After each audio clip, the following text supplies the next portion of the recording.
Pagka meron kayong taong malapit sa inyong puso, huwag na huwag hanggang kaya nyo na magtitira kayo sa isang compound o lalo na sa isang bahay at lalo na sa isang kwarto. Kaibigan mo yan, ang gaan-gaan ng loob mo sa kanya, sabi, halika, magsama na lang tayo sa dorm, mamaya magkagalita kayo.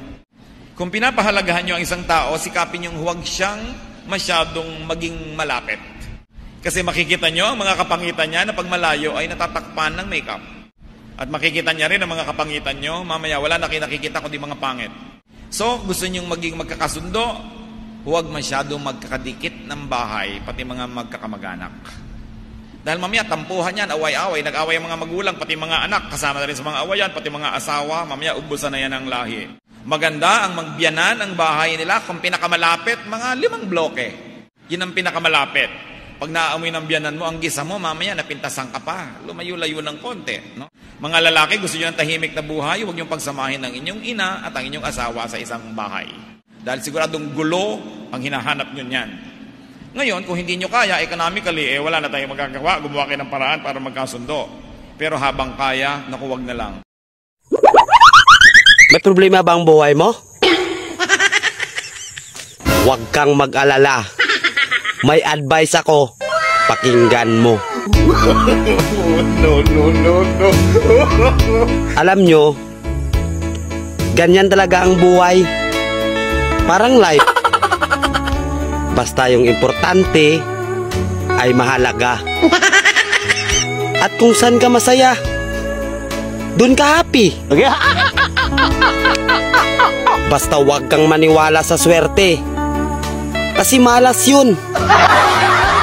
Minsan ay sometimes, kaya matuto tayong tumanggap ng acceptance. Halimbawa, for example, ang baby ay sanggol. So kung di mo intindihin, you don't understand. Basta kaibigan, lagi mong tatandaan that wherever you go are there. At the end of the day, ay gabi na. At alam mo, walang umaga sa Japan.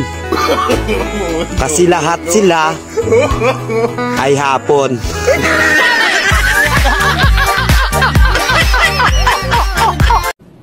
Pag may handaan daw tayo, at ang kumakain mayaman at pagkarami-raming nakain, sasabihin ng may handa, may gana po kayo, misis. Di ba? May gana kasi mayaman. Ngayon, pag mahirap yung kumakain at maraming kinakain, sabi, patay gutom. Pareho lang na may kinakain yon, pero yung iba yung paningin mo sa mayaman at saka sa mahirap. That is oppressive. Di ba yung mga mayaman, pag may mga sakit sa balat, allergy, pag mahirap, galis, buning baligtad, buni, iba-ibang pangalan. It's the same thing. But then we oppress people who are weak or weaker than we are. And that's what the Lord hates. The Bible hates oppression. So mas mahirap ang tao, mas mukhang walang ranggo, mas mukhang walang sinasabi sa buhay, mas irerespeto mo. Kasi mas manipis yun. Mas maramdamin. Mas nasasaktan. Ang puso ng Diyos ay para sa mga api at mga... I always shut my mouth. Because kailangan mas malaki lagi ang tenga mo para makapag-absorb ka ng new concepts, new principles, and new ideas. Kasi minsan, ang tao, mas maraming sinasabi kaysa pinapakinggan. Walang growth doon, mga boss. Kaya po ginawa na 2 ang tenga, 1 ang bibig, kasi dapat mas marami kang pakinggan sa buhay mo kaysa sa sasabihin mo. Yung sasabihin mo is just the overflowing of idea or information na nanggagaling sa isip mo kasi marami kang natutunan at marami kang napakinggan. Alam niyo po, I'm a very curious person. Ibig sabihin, kapag kami mayaman po talaga, hindi po ako nahihiya. Ipinapakita ko talagang mas mababa ako. Ipinapakita ko po talagang ignorante ako. At ipinapakita ko po sa kanilang bobo ko. Doon sila natutuwa sa akin. Raymond, napaka-curious mong tao, no? Pupunta ka rito, tapos makikipagkwentuhan ka sa akin, tapos makikinig ka lang. Kasi nandun po yung growth, nandun yung learning.